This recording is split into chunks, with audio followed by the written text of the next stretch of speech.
ॐ नमः सिद्धिभ्यः। ॐ नमः सिद्धिभ्यः।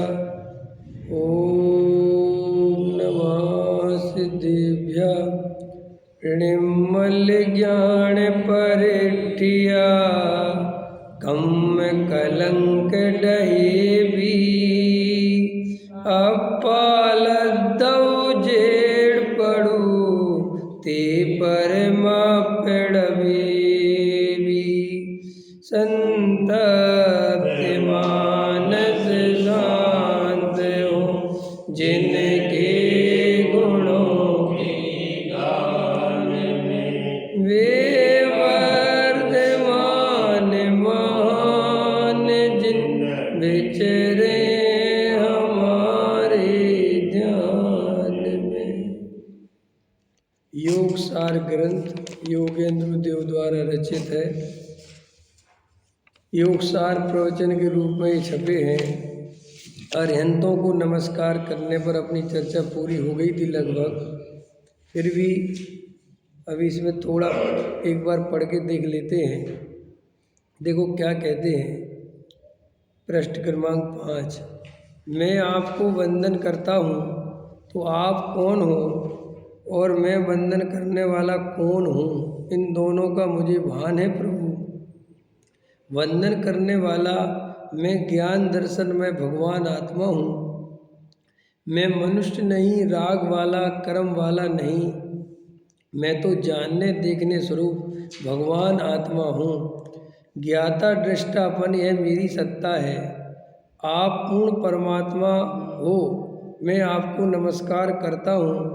ऐसा विकल्प उठा, यह व्यवहार नमस्कार है, और स्वरूप में एकाग्रता हुई, यह निश्चय नमस्कार है। अनंत काल से आत्मा में ज्ञान दर्शन सुख और वीर्य जो शक्ति रूप में हैं, उन्हें आपने पर्याय में व्यक्त किया है। इसका मुझे ज्ञान है। अरहंत ऐसे ही होते हैं। उनकी सत्ता को स्वीकार करके ही मैंने नमस्कार किया है, अंधविश्वास से नमस्कार नहीं किया है। ठीक है। क्या कहते हैं योगेंद्र देव कि अरहंत भगवान को नमस्कार करने की क्या विधि है। तो अरहंत भगवान का स्वरूप और अपना स्वरूप जो भली भांति जानता है, जो अपने को मनुष्य, रागी, द्वेषी, संसारी, मोही अनुभव करता है, वास्तव में वो अरहंत भगवान को सच्चा नमस्कार नहीं कर सकता। क्यों? क्योंकि सच्चा नमस्कार अरहंत भगवान को वो ही कर सकता है जो अपने को भी आत्मा देखता है। अगर उनको भगवान देखता है और अपने को संसारी देखता है, तो जैसे दुनिया के लोग भगवान को सर्वशक्तिमान मानकर नमस्कार करते हैं, सुख दुख का कर्ता मान के नमस्कार करते हैं, तो ऐसे ही तुम भी परंपरा से सुख दुख का कर्ता मान के नमस्कार करते हो। समझ में आया? तो वास्तव में अनंत परमात्मा में और मेरे में शक्तिपने तो कोई अंतर है ही नहीं। मैं और अनंत परमात्मा बिल्कुल शक्तिपने, स्वभावपने एक जैसे हैं। और उनकी पर्याय में जो दशा हुई, जो वीतरागता प्रकट हुई, जो केवल ज्ञान प्रकट हुआ, जो अनंत चतुष्टय प्रकट हुए, तो वो हुए कैसे? उन्होंने उस शक्ति का श्रद्धान किया, अपने को भगवान के समान माना। उन्होंने निर्णय किया कि मैं भी भगवान आपके जैसा ही हूँ। उन्होंने उस आत्म तत्व की श्रद्धा करी, भेद विज्ञान किया। द्रव्य कर्म, भाव कर्म, नो कर्म से भिन्न जो जानने देखने वाला ज्ञायक ध्रुव तत्व है, यही मैं हूँ। ऐसा जानकर, ऐसा श्रद्धान कर कर, ऐसा अनुभव कर कर अपने आत्म स्वरूप में स्थिर हुए और पर्याय में परमात्मा बन गए। अब मेरी बारी है। उनने भी किसी अरहंत के दर्शन किए, अब मेरे लिए तो वही अरहंत हो गए। तो अब मैंने भी क्या किया, तो क्या कहते हैं कि मुझे भी ये ज्ञान हो गया कि मेरी सत्ता भी ऐसे ही है, मेरा स्वभाव भी ऐसे ही है।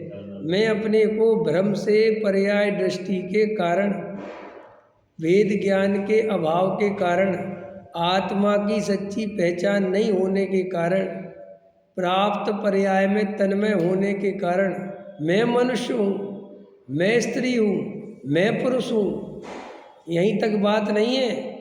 लोग कहते हैं भ्रम कैसे बनते हैं? संयोग देखकर संयोग की दृष्टि करना मिथ्यात्व है। अब वो आज का नहीं है, अनादि काल का है। जैसे अभी वर्तमान में अपन के पास जब पैसा नहीं था तो अपने को क्या मानते थे? गरीब। और अभी थोड़ा पैसा हो गया तो अपने को क्या मान लगे? अमीर। होता है कि नहीं होता? तो देखो, संयोग के कारण पहले पैसा नहीं था और अब पैसा का संयोग हो गया तो अपने को बड़ा मानने लगा। तो ये तो जबकि पैसा, मकान, दुकान, स्त्री, पुत्र, कुटुंब बिल्कुल भिन्न है ना, लेकिन उनके संयोग से भी अपने को बड़ा छोटा मानता है। तो ऐसे ही पर ये अनादि काल से जब आँख खुली जिस जिस पर्याय में, तो शरीर को ही देखा तो बस ये शरीर में हूँ, ये शरीर में हूँ, ऐसी प्रतीति गाढ़ी होती चली गई। ये बना ही चला, लगा अंदर श्रद्धा भरा पड़ा। अब वेद ज्ञान करने का अवसर मिला नहीं, मिला तो किया नहीं। समझ में? बाकी आत्मा और शरीर बिल्कुल भिन्न भिन्न है। कोई भी समझदार पुरुष, कोई भी ज्ञानी चतुर पुरुष जरा सा बुद्धिमान हो, जरा सा विचार करे तो आत्मा की सत्ता और देह की सत्ता बिल्कुल भिन्न भिन्न दिखाई देती है, मिक्स हुए नहीं है। अरे दूध और पानी, आचार्य भगवंतों ने जो उदाहरण दिया कि जैसे दूध और पानी आपस में मिल गए, है ना, तो अज्ञानी पहचान नहीं पाता कि इसमें दूध कौन है, पानी कौन है। लेकिन उसको अग्नि पर रखे तो उसमें से जो पानी पानी है वो उड़ जाता है और जो दूध है वो रह जाता है। लेकिन श्री गुरु कहते हैं कि आत्मा और शरीर दूध और पानी की तरह नहीं मिले। वे तो बिल्कुल बिल्कुल जरा सी दृष्टि अंदर डाले तो आत्मा का कार्य अलग है और शरीर का कार्य अलग है। ये पुद्गल का पिंड है, ये मिट्टी का ढेला है, ये बिल्कुल मिट्टी है और अंदर चेतन तत्व है, वो इस मिट्टी के ढेले को जानता है। तो जानने वाला अलग, जानने में आने वाला अलग। देखो कितना सरल है आत्मा को जानना। ये हाथ अपने को नहीं जानता, बोलो जानता है। ये उंगली देखो, आज ऐसा करो, आप इधर ऐसा कर लो, यहाँ उंगलियाँ चल रही, तो देखो यहाँ कोई जान रहा है, ये उंगलियाँ को कहाँ जान रही है? देखो मेरा हाथ पीछे चला गया तो यहाँ चल रहा है, तो कहीं कहीं जानना कहीं अलग जगह हो रहा है। देखो वहाँ नहीं हो रहा है जहाँ उंगलियाँ हैं, यहाँ से कोई सिग्नल दे रहा है कि वहाँ उंगलियाँ हिल रही हैं, है कि नहीं?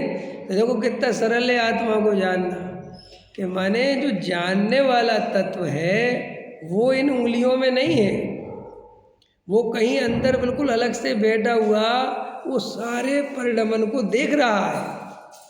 और उसको देखने की क्षमता कितनी है ये देखो, उसको देखने की क्षमता इतनी है कि सारे शरीर के परिणमन को भी देखता है, ठीक है, और अंदर में चलने वाली जो चंचल प्रवृत्ति है, जो निरंतर भाव बदलते हैं, वो उनको भी देखता है।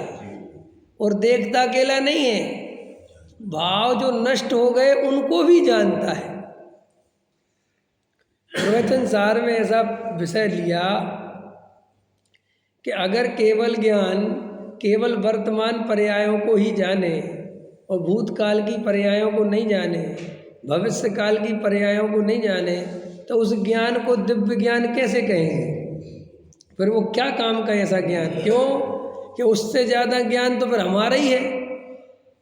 हमने जो बचपन में गिल्ली डंडा खेला था, बचपन में जो क्रिकेट खेला था, वो तो पर्याय बची नहीं, वो परिस्थिति तक नहीं बची, वो द्रव्य क्षेत्र काल भाव नहीं बचा, तो भी मेरे वर्तमान में उस पर्याय की ऐसी फोटो खिंची हुई है कि वो उसे वर्तमानवत देख लेता है। कैसे कैसे काम किए सब ध्यान याद है ना?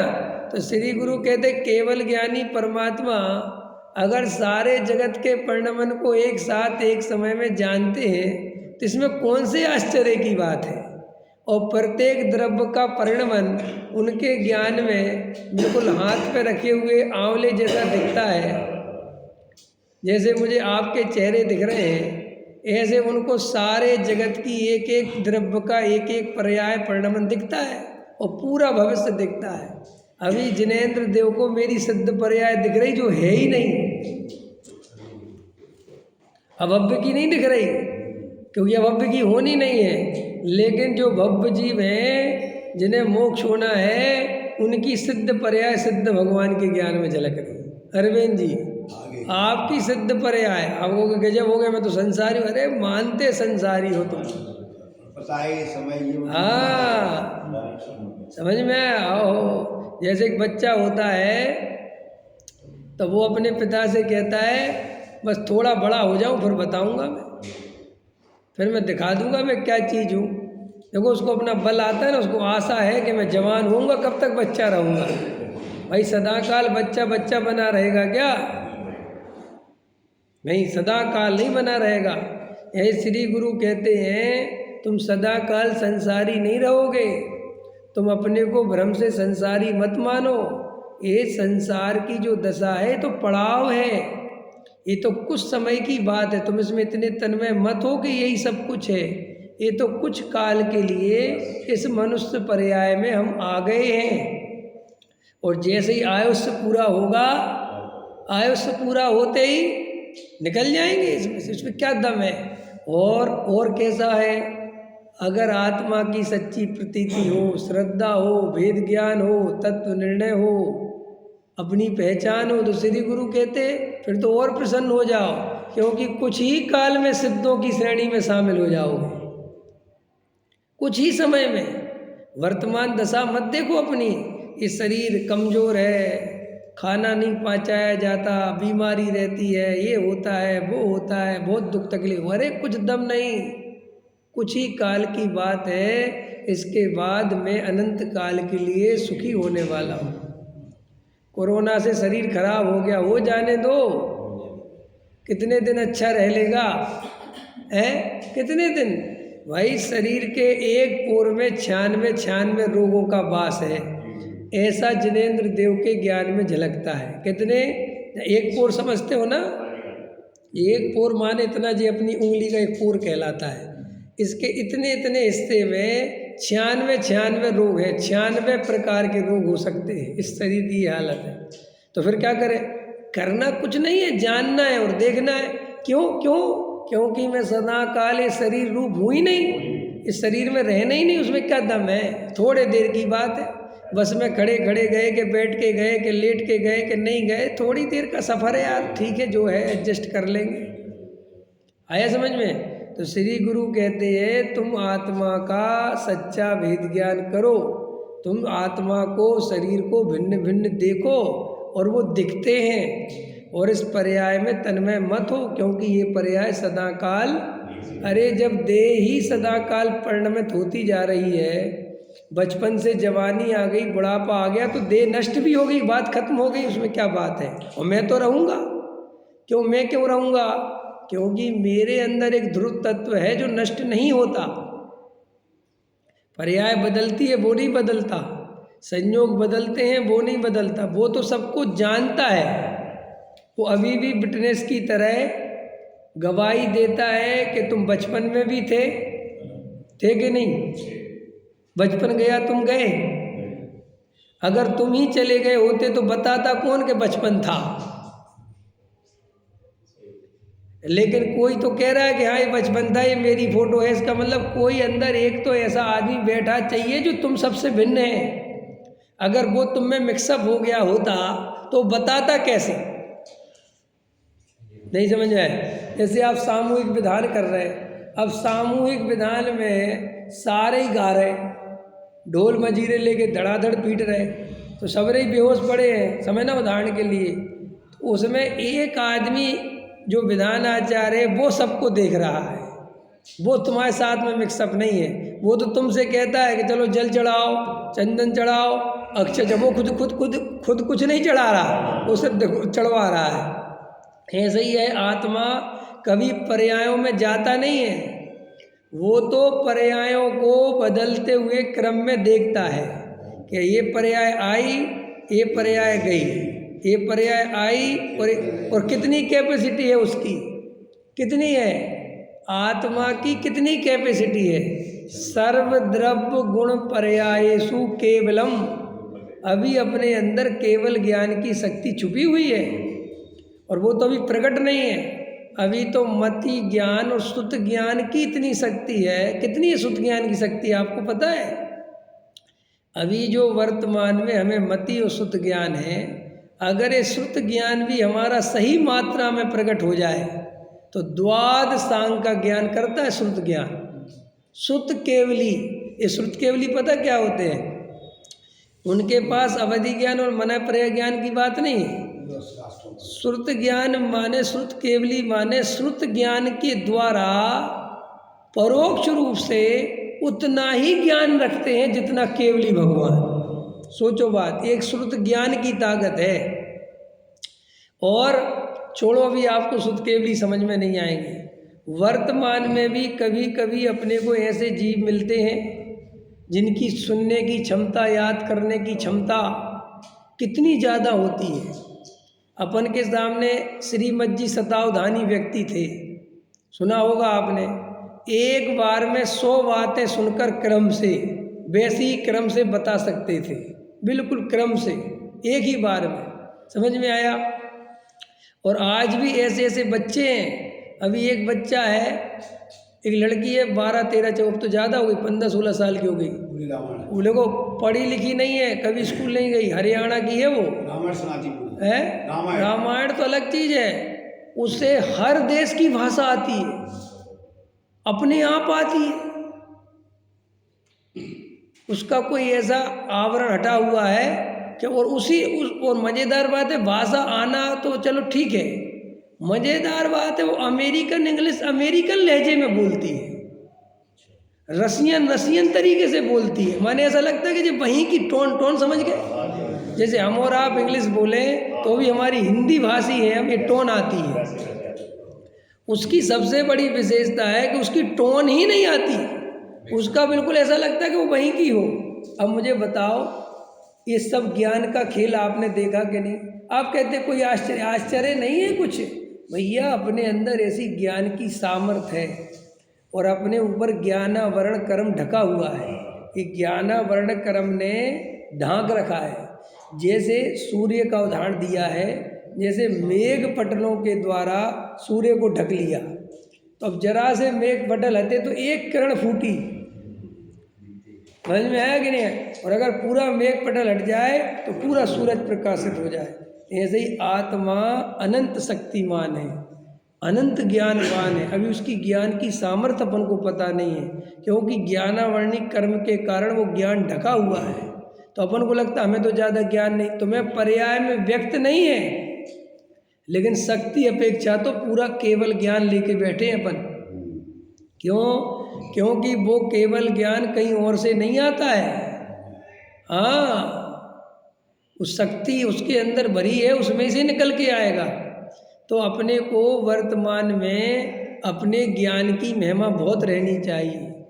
चेवसम की बात नहीं है, उस अनंत ज्ञानवान जो स्वरूप है कि मैं इतना शक्तिमान हूँ, अपनी महिमा अनंत वैभववान हूँ, मैं कोई दीनहीन नहीं हूँ। ये तो पर्याय की दशा है, कर्म के उदय। सो ये कर्म के उदय पर्याय में है, मेरे में नहीं। मैं तो देख रहा हूँ ना पीछे खड़ा हुआ। आत्मा कभी पर्याय रूप नहीं होता, आत्मा कभी पर्यायों में नहीं जाता। आत्मा का स्ट्रक्चर कैसा बना हुआ है? वो ऐसा बना हुआ है कि उसमें से पर्याय तो निरंतर निकलती हैं, एक के बाद एक। निरंतर उत्पाद व्यय होता है आत्मा में, प्रत्येक द्रव्य में उत्पाद व्यय है, लेकिन उसमें एक ध्रुवपना ऐसा रहता है कि वो उत्पाद और व्यय नहीं होता। ये उसकी विशेषता है। और वो जो ध्रुवपना है, वो जो उत्पाद व्यय नहीं होता, वो मैं हूँ।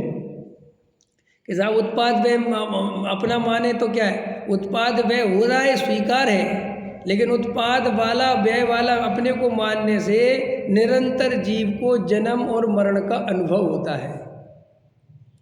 ये जन्म और मरण क्या है? जैसे अपन जन्मदिन मनाते हैं, अपना अपना जन्मदिन मनाते ना, तो आप बहुत खुश होते हो, आज हमारा जन्मदिन है। क्यों खुश होते हो, क्या बात है? ऐसे जन्मदिन होने से आप खुश क्यों होते हो? ये सच बात पूछे ना तो बहुत सारी बात तो ये है। सुनो इंजीनियर साहब, थोड़ा अनुभव करने जैसी बात बता रहा हूँ मैं। बहुत सारी चीज़ें जो हम खुशी खुशी करते हैं, असलियत में हमें उसकी खुशी का कारण पता नहीं है। हम जगत के कारण खुश होते हैं। देखो मैं इसका एग्जाम्पल दे सकता हूँ। जब हम गांव में रहते थे तो हमारे गांव में, तो हम छोटे से गांव में रहते थे, हमने तो कभी जन्मदिन नाम की कोई चीज़ ही नहीं सुनी थी कि जन्मदिन भी कोई चीज़ होती, कि भाई जन्मदिन भी मनाने की चीज़ है या क्या होता है। तो हमने तो ना कभी पता किया कि हम कब पैदा हुए, ना कुछ ध्यान दिया। ठीक है कि नहीं, अपने पढ़ते रहे लिखते रहे। जब हम पढ़ लिख के थोड़े बाहर निकले और जब हम हॉस्टल पहुँचे, जयपुर पहुँचे, तो वहाँ पे किसी के बच्चे का जन्मदिन आया तो सब लड़के इकट्ठे हो गए, उसे बधाई दें, उसे गिफ्ट दें। ऐसे मैंने कहा यार ये क्या चीज़ है? बोले यार इसका जन्मदिन है। अरे तो बोले यार कुछ देना पड़ेगा। मैं कहा जी और एक खर्चा यार 10 रुपये का पेन, पैसे तो होते नहीं थे। तो भैया कर दिया जन्म। तो हमारी क्लास के दोस्त, हम दोस्त तो हो ही जाते हैं, तो बोले विवेक तेरा जन्म कब है? यार मैंने कहा मेरा जन्म कब है यार, मुझे तो पता ही नहीं। सच्ची बात है, बिल्कुल एकदम सच्ची घटना। एक अच्छा, क्या मुझे तो नहीं पता। बोले कैसा आदमी है तू, तेरा जन्म तो पता होना चाहिए तेरे को। अगर नहीं यार मेरे को तो पता। समझ में आया? अब नहीं समझना मेरी बात। तो देखो मेरे को क्या खुशी और क्या दुख, कुछ नहीं हो रहा, लेकिन वहाँ पे सब बच्चों का जन्म मना रहे हैं, लड़के एक दूसरे, यार अपन को भी लगता है यार अपना भी होना चाहिए। फिर मैं गया, समझ में आया, तो अंदाज से अपनी बुआ से पूछ पाछ के अंदाज से मान लिया कि भाई उनका बच्चा 2 दिन मेरे से पहले हुआ था और मैं 2 दिन बाद हुआ था, ऐसे कुछ सर्कल बैठा है। तो बोले साहब वो 21 मार्च को हुआ था, तो मैं 23 मार्च का हुआ होगा। तो मैं कहा चलो आज से मेरा जन्मदिन 23 मार्च। ठीक, अब हम 23 मार्च अपना जन्मदिन मनाने लगे, और जन्मदिन मनाने लगे तो जन्मदिन आया 23 मार्च को, तो सारे दोस्त 23 मार्च को विवेक का जन्म है। अरे सुनो तो सारे बधाई देने लगे, 23 मार्च की बधाई चालू हो गई। अब मैं भी ठीक है, अब मैं अभी किस अर्थ में समझा रहा हूँ उस पर ध्यान दो, कि हमें लगता है कि हमें इस चीज़ की खुशी नहीं, आपको भी पता ही नहीं एक्चुअल आपकी अंदर की खुशी आप जानते ही नहीं। हमारी जो ये खुशियाँ हैं ये जगत की दी हुई आर्टिफिशियल खुशियाँ हैं। आपको इनका आपको कुछ अता पता नहीं। जैसे कि नया बच्चा होता है, उसको नए कपड़े पहना तो उसे कोई फर्क नहीं पड़ता, और उसे गंदे संदे पहना उसे कुछ फर्क नहीं पड़ता, क्योंकि उसको ये भावासन ही नहीं है कि इससे कुछ होता है, वो तो अपने मस्त है। लेकिन उसे रसगुल्ला दो तो वो खुश होता है। ये देखो एक छोटा सा बच्चा जानता है। इसलिए आप देखो नए बच्चे को आप कपड़े पहनाना कभी 1-2 साल का 3 साल का, तो उतार के फेंकता है। वो कहता है यार ये क्या समस्या खड़ी कर दी, समझ जाए, क्योंकि वो स्वभाव ही नहीं है जीव का, उसको जीव का उसका कोई भाव वासन ही नहीं है। ये कपड़े पहनना हमारा अनादिकाल का संस्कार नहीं है। आहार भय मैथुन परिग्रह, ये हमारे तो ये संस्कार है। कपड़े पहनना, हेयर स्टाइल बनाना, सच समझ के, ये हमारे कोई संस्कार नहीं। ये तो हमने इसी पर्याय में आके लोगों के साथ में रह रह के सीखी। मैं कल एक कहानी पढ़ रहा था कि क्या होता है, माहौल क्या होता है। एक कबीला है, अब है कि नहीं पता नहीं, कहानी थी वो। उस कबीले में ऐसा होता था कि जिस स्त्री के बच्चा होता था, उसके बच्चा होने का टाइम जब आता था तो उससे ज़्यादा दर्द उसके पति के पेट में होता था। अब बोलो ये कैसे हो सकता है? आप कहोगे तुम पर, लेकिन वहाँ पे ऐसा ही माना जाता था कि अगर तेरा बच्चा है तो तेरे पेट में दर्द होना ही होना है। समझ में, वो दोनों से जुड़ा हुआ है। तो अपने आप भाभी के पेट में दर्द होने लगता था, मान्यता थी, समझ में, और सच में महसूस होने लगता था। आप देखते हो जैसे आप हॉस्पिटल से निकलो, और हॉस्पिटल से निकलो और आप ऐसी बीमारी से निकले हो कि कोई कहते छुआछूत की बीमारी, तो आपको बाहर निकल के महसूस होने लगती है वो बीमारी। अगर कोई कहे गले में कांटे से लगते इस बीमारी को, आपको बाहर आके लगने लग जाए, यार मुझे भी लग रहा है कुछ, मुझे भी ऐसा महसूस हो रहा है। तो वो आया कहाँ से? साइकोलॉजी से आया। साइको वो अंदर से आता है वैसी की फीलिंग। तो वो बच्चा है तो वो उसको कपड़े पहनने से कोई फर्क नहीं पड़ता, क्योंकि वो उससे जुड़ा हुआ नहीं है। लेकिन उसकी इंद्रियां उससे जुड़ी हुई हैं, तो उसको अगर चौंटिया लोगे तो भागेगा। समझ में आया कि नहीं आया? उसे रसगुल्ला दोगे तो खाएगा, उससे आनंद मानेगा। अरे तो 23 मार्च को जन्मदिन मनाने लगे, हो गया भाई, ठीक है जन्मदिन हो गया। 3 साल तक मनाते रहे, तारीख बदल गई। 3 साल और ज़्यादा मना, 3 या 4 साल मनाते, ध्यान नहीं। तो फिर क्या हुआ, फिर सुनो क्या हुआ, फिर मैं गया सागर। तो सागर में मेरे को पता चला कि मैं तो प्रसूति गृह अस्पताल है वहाँ पे, कि वहाँ मेरा जन्म हुआ। तो मेरी ताई बोली कि तू कैसा है, वहाँ जाके रिकॉर्ड देख लेना, वो सब लिखा रहता है, सब मिल जाएगा, टाइम वाइम सब मिल जाएगा। तो ठीक है भाई, गए। और कितने रुपए लगे पता, मात्र 10 रुपये। और 10 रुपये में उसने वो रिकॉर्ड निकाल दिया। तो वो कहने लगी तुम्हारा जन्म 29 मार्च है। समझ में आएगी है? तो उस दिन से हमारा जन्म कितना हो गया। अब मान के चलो लिखने वाले ने गलत लिखा हो, आप समझ रहे, हो सकता है लिखने वाले ने वो 28 मार्च लिख दिया, 29 मार्च उदाहरण के लिए, और टाइम लिख दिया गलत। और तुम जिन चीज़ों पर भरोसा करके कुंडलियों पे मरे जा रहे हैं, पता नहीं वो सही है भी करें। अभी तो बहुत ये रियर है कि वो सही टाइमिंग, जो लोग कहते हैं ना कुंडलियों पे भरोसा नहीं है, कुंडलियाँ, बात कुंडली क्यों सही नहीं है, कुंडली का ज्ञान गलत नहीं है, लेकिन तुम्हारी टाइमिंग गलत है। और टाइमिंग क्या होता है, 48 मिनट के अंदर नक्षत्र ग्रह दशा बदलती है। कितने मिनट के अंदर? 48। हर 48 मिनट के अंदर ग्रह नक्षत्र दशा बदलती है। अंतर्मुहूर्त है ना वो अंतर्मुहूर्त। अब हुआ क्या कि वो 48 मिनट में बदलने वाली थी, और वो बदली, और तुम पैदा हुए और उसने 2 मिनट आगे पीछे कर दी।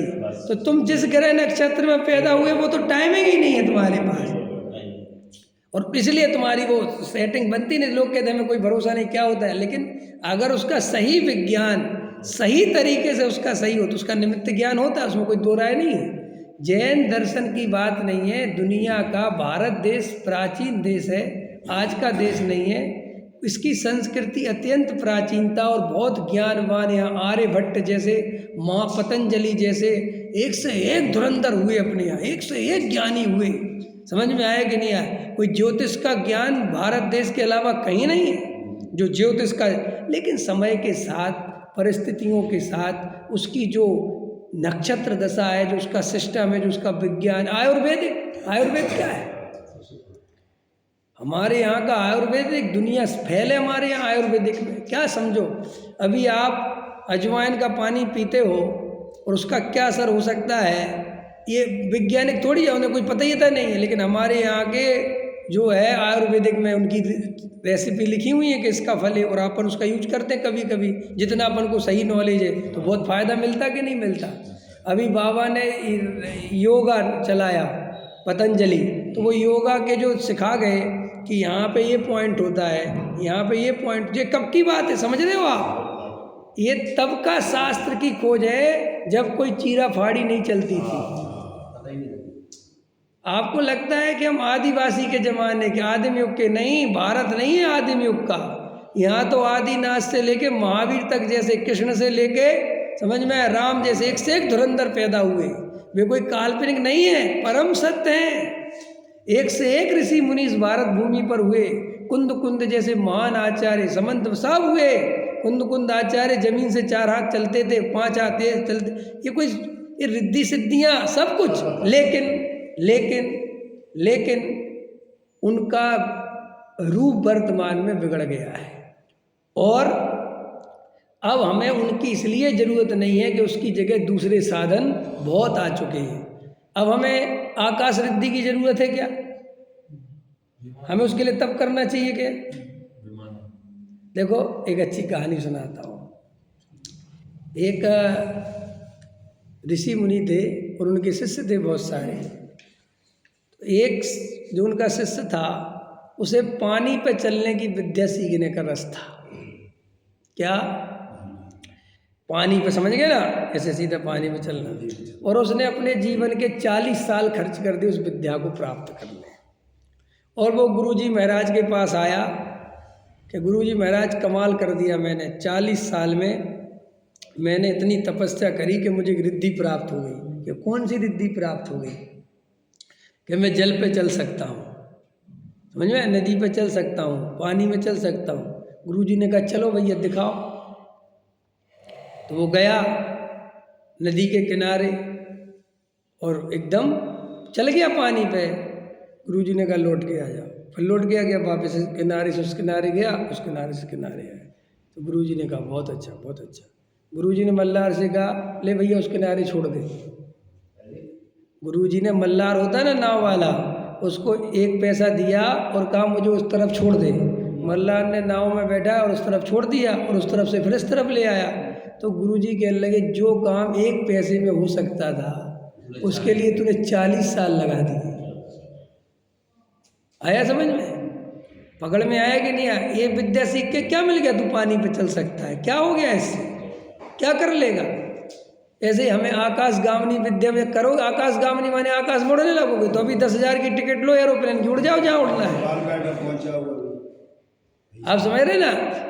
तो अब अपन को कोई जरूरत नहीं है, खत्म करो उन चीज़ों को। जब वो अभी पुष्पक विमान रावण का कहाँ रखा हुआ, क्या लेना देना? हजारों पुष्पक विमान बना दिए अपन ने, समझ में आया कि नहीं? लाखों बना दिए है, एयर इंडिया का, इंडिगो का, इसका उसका सबरे उड़ रहे हैं कि क्यों परेशान हो रहा?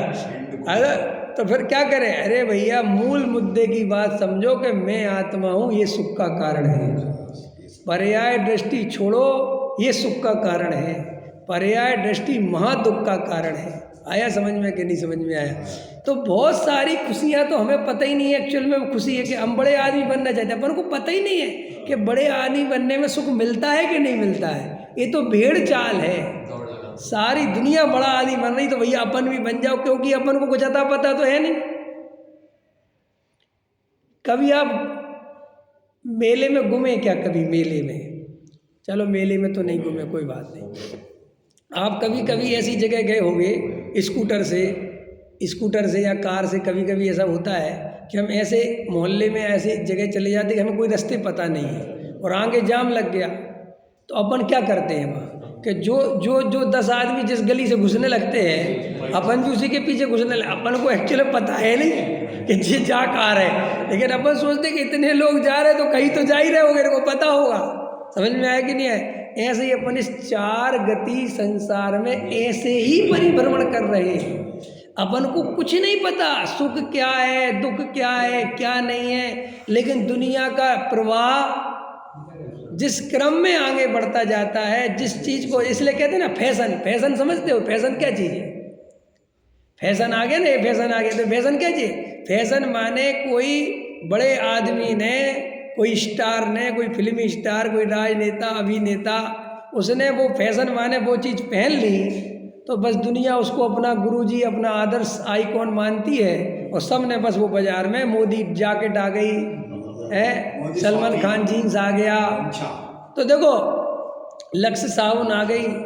हेमा मालिनी ने लक्ष्य साबुन का प्रचार प्रसार किया और भी किसी ने किया। तो एक दिन हेमा मालिनी से पूछा कि तुम लगाती हो लक्ष्य? बोली मैं तो कभी नहीं लगाती, मैं तो जो है बेसन के लेप से नहाती हूँ। तो बोले वो तो दुनिया को पागल बनाने के लिए धंधा है। भाई हमें ये लक्ष्य साबुन ऐसे हाथ में लेने के करोड़ों रुपए मिलते हैं और लोग हमें इस करोड़ों रुपए की साबुन देख के कि ये हेमा मालिनी लगा रही हुई तो हमें भी दे दो, इतना सा है ना। मैंने हमें दुनिया में जो हमारा क्या कहते हैं उसको, एडवर्टाइजमेंट है, विज्ञापन, हम तो उसके भरोसे जी रहे हैं। हमें सुख का कोई पता नहीं है, जिसका जितना विज्ञापन कर दिया। बोलो एक दिन आ रहा था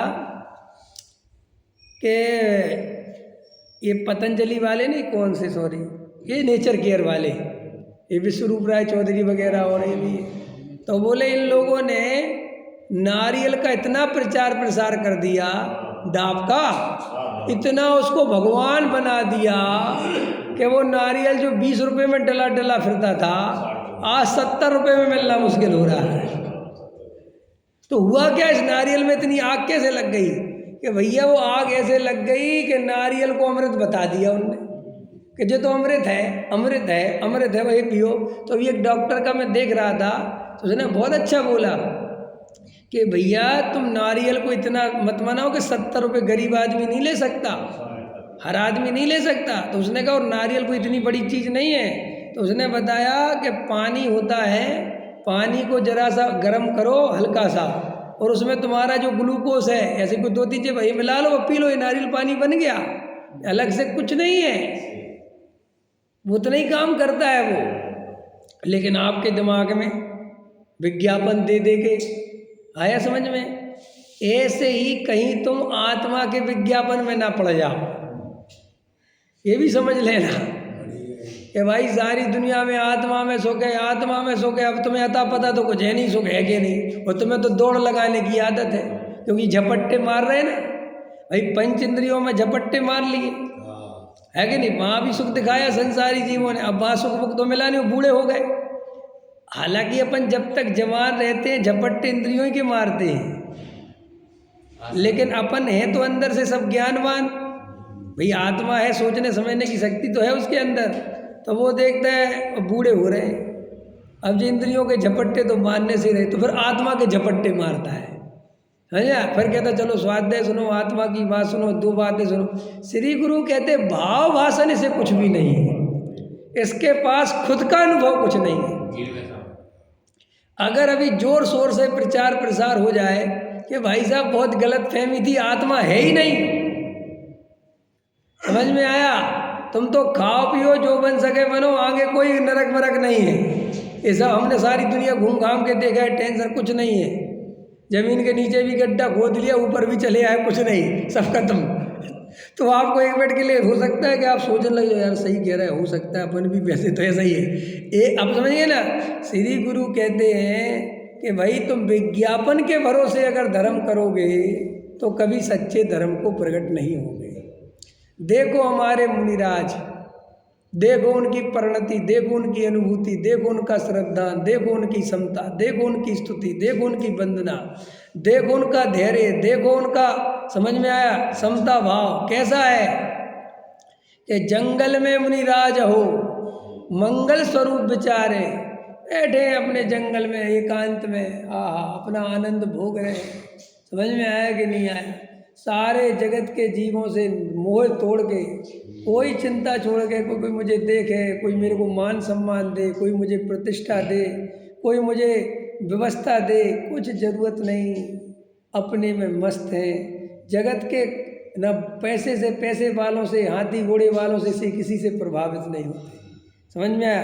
तो उस आत्मा की अलौकिक वृत्ति है मुनिराजों की, ऐसी अलौकिक अनुभूति है मुनिराज के बाद। ऐसी अनुभूति से संपन्न जीव ही आत्मार्थी है, जिसे आत्मा के वैभव पर, अपने स्वभाव पर किसी भी तर्क युक्ति, किसी भी आगम, किसी का असर नहीं होता। ऐसा आत्मश्रद्धानी पुरुष, समझ में आया, जो जरा सी तर्क युक्ति से आत्मा को छोड़ने को तैयार हो जाए, तो इसका मतलब ये है कि उसने आत्मा पकड़ा भी तर्क युक्ति से।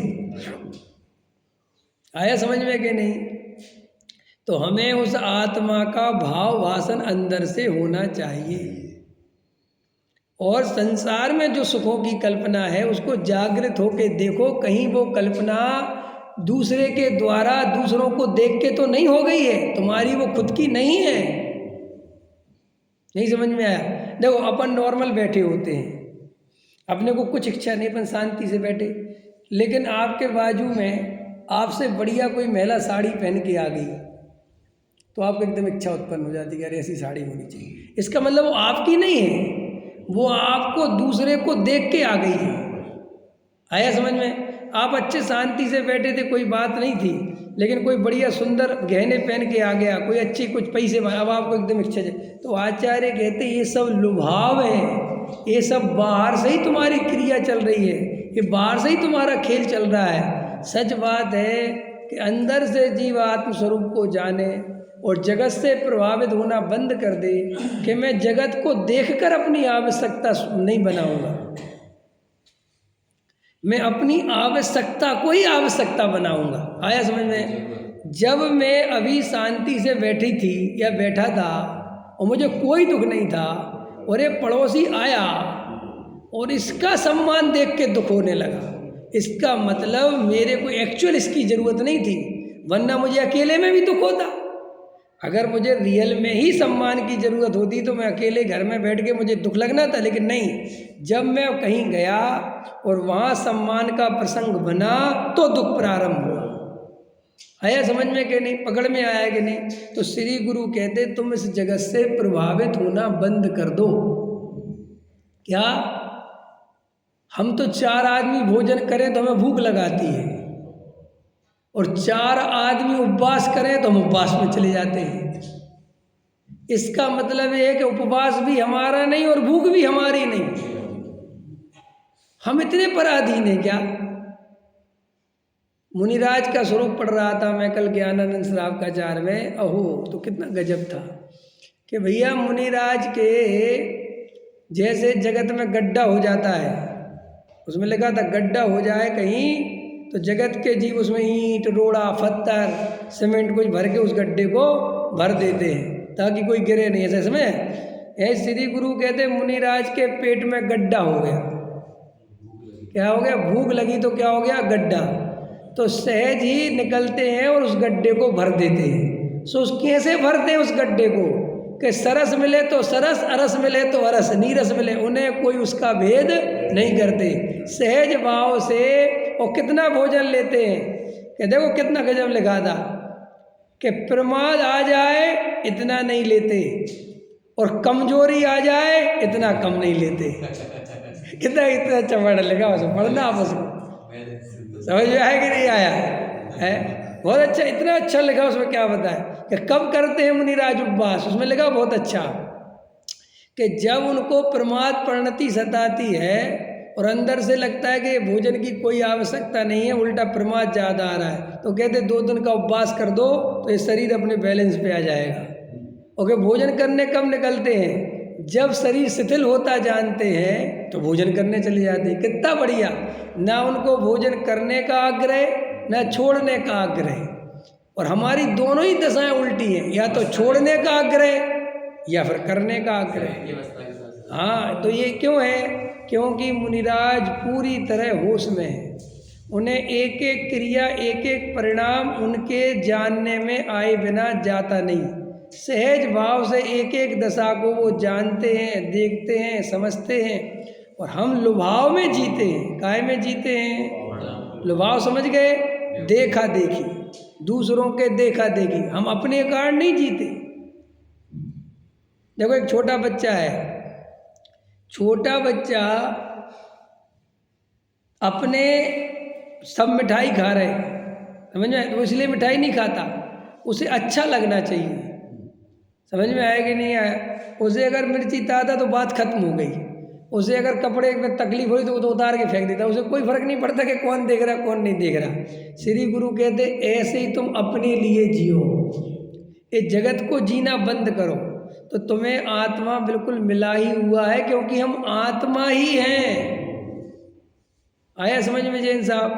तो 20 खुशियाँ तो हमारी ऐसी हैं जो हमारे अंदर से नहीं आई हैं। हम आपको कह रहे जन्मदिन की बहुत बहुत बधाई, आपको पता ही आता नहीं यार काय का जन्मदिन किसकी, लेकिन अब आपको रोज रोज आदत पड़ गई तो आप हाँ बहुत खुश होते हो। आपको 4 आदमी आके उस दिन थोड़ा सम्मान देते, असली वो मजा तो सम्मान का है। गरीब आदमी को जन्मदिन की कोई खुशी नहीं होती। नहीं समझ में आया? एक आदमी गरीब था, अपने एक सेठ के यहाँ नौकरी करता, तो सेठ ने गरीब उस लड़के से कहा कि तू शादी कर ले। समझ में आया कि नहीं है? क्या कहा? तो उसने कहा क्या करूँगा शादी करके, क्या करना मुझे शादी करके? समझ में? खुद का तो पेट नहीं भर पा रहा, दूसरे का क्या भरूँगा? तो उसने कहा अरे तेरा वंश आगे कैसे बढ़ेगा? तो उसने जो जवाब दिया, उसने कहा मैं राजा महाराजाओं की औलाद नहीं हूँ जो वंश की चिंता करूँगा। हमारे बाप वंश बढ़ा गए क्या मिला हमें, और उनके बाप वंश बढ़ा गए क्या मिला हमें। इसलिए मुझे ऐसी भूखी नंगी औलाद पैदा नहीं करनी जो मेरी तरह कहीं नौकरी करे। आया समझ है? तो श्री गुरु कहते हैं कि ये सारे जगत में होश नहीं है वास्तव में। देखो जीव की क्या दशा है, गजब गजब की दशा है। कुछ खबर नहीं है वंश की, बेटे की, उसकी उसकी उसकी, कहाँ दिक्कत है? कुछ अता पता तो है नहीं। तो आप समझ गए, आत्मा दूध और पानी की तरह नहीं मिला है। आत्मा बिल्कुल शांति से इस देह से, संयोगों से, कर्म से, उदय से, परिणाम से, परिणतियों से बिल्कुल भिन्न है। और वो विटनेस की तरह साक्षी भाव में उन सबको देख रहा है, बिल्कुल देख रहा है कि ये गया, ये आया, ये गया और ये आया और ये गया, और वो कभी आता जाता नहीं। और कितनी क्षमता है उस आत्मा की, मेरी, कि वो पूर्व की पर्यायों को भी पूरी ईमानदारी से जो चली गई हैं, जो 20 साल पहले होके निकल गई हैं, वो उनको भी वैसा का वैसा जान लेता है। तो कोई तो ऐसा बैठा हुआ है जो स्वरूप नहीं हो रहा है।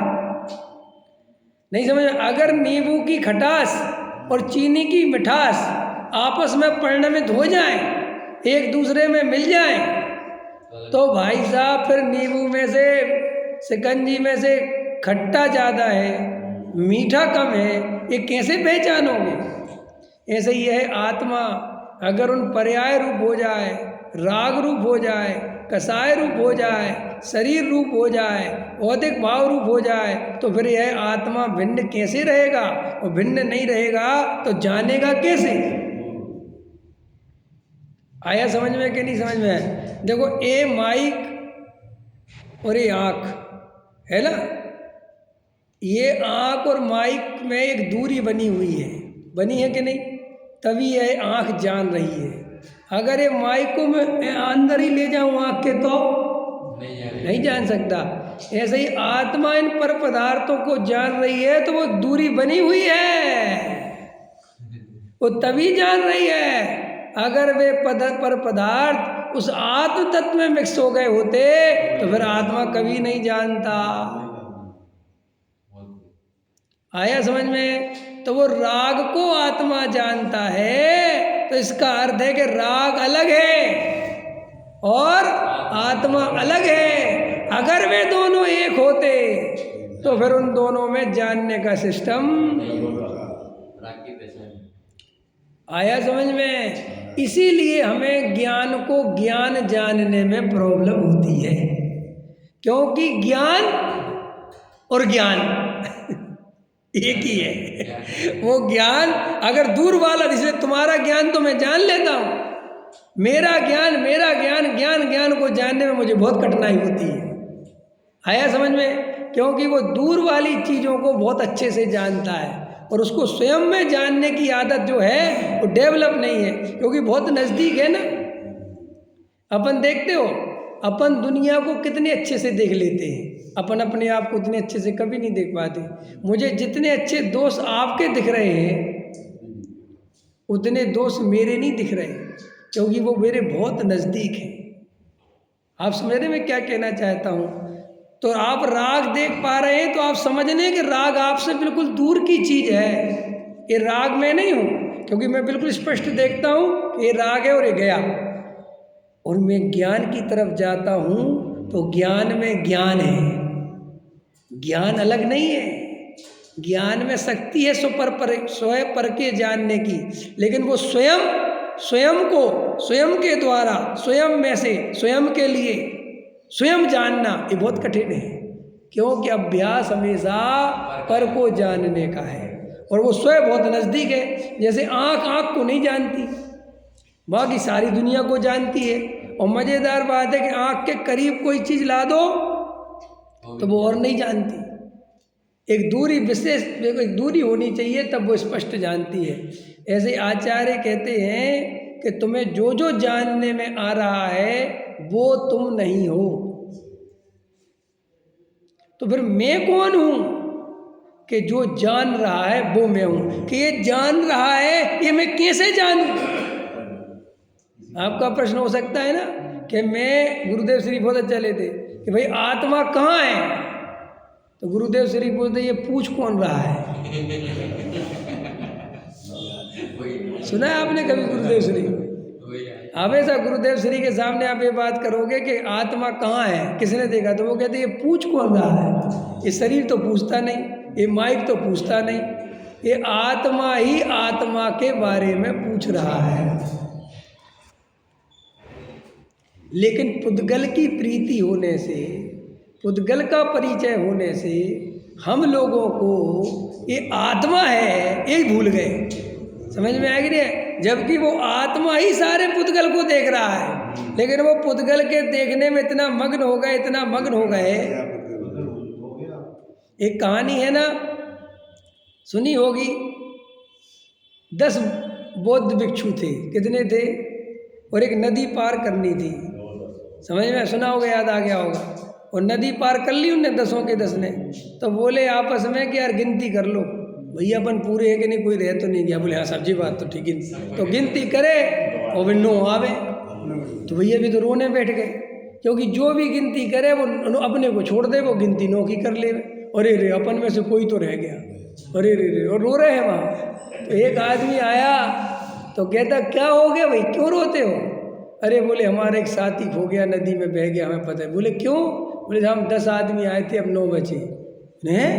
उन्होंने कहा रुक जाओ गिनती करी। तो बोले 10 ही तो हैं। बोले 10 ही है, कहाँ है 10? वो फिर गिन दे, तो अपने को छोड़ दे, फिर 9 में। तो उसने कहा अरे मूर्ख चंद, अपने को भी तो गिन।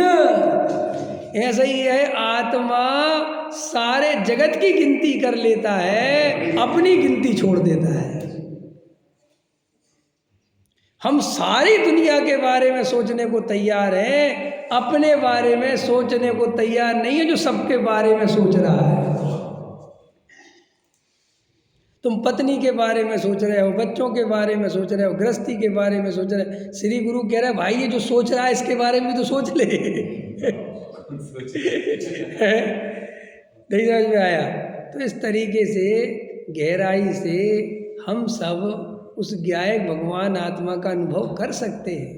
आत्मा का अनुभव कठिन नहीं है, बस थोड़ा सा ध्यान देना, जागृत आना, होश में रहना और जगत का व्यामोह छोड़ना। जगत में ऐसा कुछ भी नहीं है जो जगत में रहा जाए। और दूसरी बात, तुम्हारे हाथ में नहीं है जगत का परिणमन। हम चाह कर भी इस पर्याय में ज़्यादा काल नहीं रह सकते। हमें ये पर्याय आयुष्य पूरा होने पर तुरंत बदलनी ही पड़ेगी। सिस्टम बना हुआ है, इसमें हम कुछ नहीं चला सकते अपनी। और ये हमारी अकेले की बात नहीं है, चाहे वो हमारी पत्नी हो, चाहे वो हमारा बेटा हो, चाहे हमारा भाई हो, अगर उसका आयुष्य पूरा होगा तो उसे जाना पड़ेगा। तो फिर श्री गुरु कहते हैं कि जब इतनी ज़्यादा संसार की क्षणभंगुरता है तो तुम उस तत्व को पहचानो जो इस क्षणभंगुरता से भिन्न है, ताकि तुम उसके आश्रय से रह सको। हर आदमी अपना घर, अपनी थोड़ी सी पूंजी संपत्ति क्यों इकट्ठा करता है? किसी आदमी से कहो कि तुम्हारा बेटा तो है, तुम्हें क्या ज़रूरत है, सब उसके नाम पे कर दो ना। तो भी आदमी कहता नहीं, बेटा तो है, ये तो बात मुझे पता है, इसमें मुझे कोई दिक्कत, मेरे बेटे पे मुझे भरोसा है, इसमें भी कोई दिक्कत। फिर भी मैं अपना भरोसा अपने पास रखूँगा, वो मैं किसी को नहीं दे सकता। समझ में आया?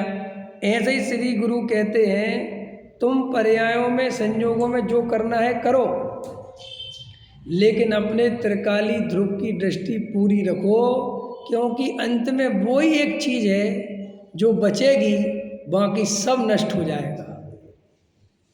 और उसी के आश्रय से समाधि मरण हो सकेगा। इसके अलावा कोई दूसरा उपाय समाधि मरण का नहीं है। और सुनो, ये समाधि मरण के इतने गीत क्यों गाए गए? इसलिए गाए गए कि अगर कुमरण हुआ, आर्त रौद्र ध्यान से ये पर्याय छूटी, तो निरंतर याद रखना कुगति मिलने वाली है। इसलिए समाधि भाव, समता भाव, इनसे ही अपनी देह छूटनी चाहिए। इसलिए जिन शासन में समाधि मरण के इतने गीत गाए गए हैं, और वो समाधि मरण त्रिकाली ध्रुव की दृष्टि के बिना कभी नहीं हो सकता। और त्रिकाली ध्रुव की दृष्टि संसार की रुचि छोड़े बिना नहीं हो सकती, और संसार की रुचि संसार में दुख लगे बिना नहीं छूट सकता, और संसार का दुख बिना तत्व विचार के नहीं लग सकता, और बिना और तत्व विचार स्वाध्याय में आए बिना नहीं हो सकता। इसलिए स्वाध्याय में आना अत्यंत आवश्यक है। और फिर आगे की जो प्रोसेस जहाँ से चले थे वहाँ तक पहुँचना बहुत ज़रूरी है। समय कम है और काम बहुत है, इसलिए शीघ्र शीघ्र श्री गुरु कहते हैं पंच इंद्री के विषय भोगों में समय बर्बाद मत करो, सामाजिक प्रतिष्ठा पाने में समय बर्बाद मत करो, क्योंकि वे दो कौड़ी की चीज़ें हैं, उनकी अपने आप में कोई वैल्यू नहीं है। भैया आप समाज से इज्जत चाहोगे, प्रतिष्ठा चाहोगे, तो साथ में गाली भी परमानेंट मिलेगी। अगर गाली खाने की हिम्मत है तो भागो। और सुनो, सुख बिल्कुल नहीं मिलेगा प्रतिष्ठा से, ये परम सत्य है, लेकिन गाली से दुख बहुत मिलेगा। नहीं समझ में आया? देखो, आपको 50 आदमी, 100 आदमी, 200 आदमी के सामने माला पहना दी, थोड़ी इज्जत दे दी आपको, सुख कितनी देर मिला, लेकिन उसी संस्था में आप पर चोरी का आरोप लगा दिया, उसी समाज में आप पर भ्रष्टाचार का आरोप लगा दिया। समझ में आया? आपको अंदर ही अंदर सब लोगों ने पसंद करना बंद कर दिया, और ये बात आप जानते हो। अब वो सुख कितना मिला था उस माला पहनने का वो तो छोड़ो तुम, वो तो 1 मिनट का था, लेकिन ये दुख कितना सालेगा। इसलिए श्री गुरु कहते हैं काजल की कोठरी में ये सब संस्थाएं, ये सब तुम्हारे ट्रस्ट फ्रस्ट, ये सब काजल की कोठरी है। इनमें चाहे जैसो सियान हो जाए, कितना ही होशियार चंद जाए, पर एक दाग लागे है, लागे है, लागे है। दुनिया ने गुरुदेव श्री को भी बदनाम करने में कसर नहीं छोड़ी। नहीं समझा? वो नरेंद्र मोदी, समझना मेरी बात है, कोई भी कितने ही ईमानदारी से काम कर ले, लोग उसके भी भ्रष्टाचार को कहीं ना कहीं देखना चाहते हैं। कोई आदमी बहुत ईमानदार हो ना, तो इससे भी हमें कसाई दुखी लगती है कि कहीं एक बार तो पकड़ा जाए क्योंकि अहंकार है ना, वो अहंकार के चक्कर में, अब जैसे राहुल ने बहुत घोड़े दौड़ा लिए, अडानी अंबानी रोज चिल्लाता रहता है कि कहीं तो कुछ मिल जाए, कुछ तो हो जाए। है समझ में? ऐसे ही जब आप समाज में आगे बढ़ते हो तो 10 आदमी टांग खींचने के लिए खड़े रहते हैं कि कुछ तो मिले, इसकी कमजोरी कहीं तो पकड़ा जाए, क्योंकि वे आपको सम्मान देना नहीं चाहते और उनको जबरदस्ती देना पड़ रहा है। आया समझ में कि नहीं? गहराई से विचार करना। सहजानंदी सोच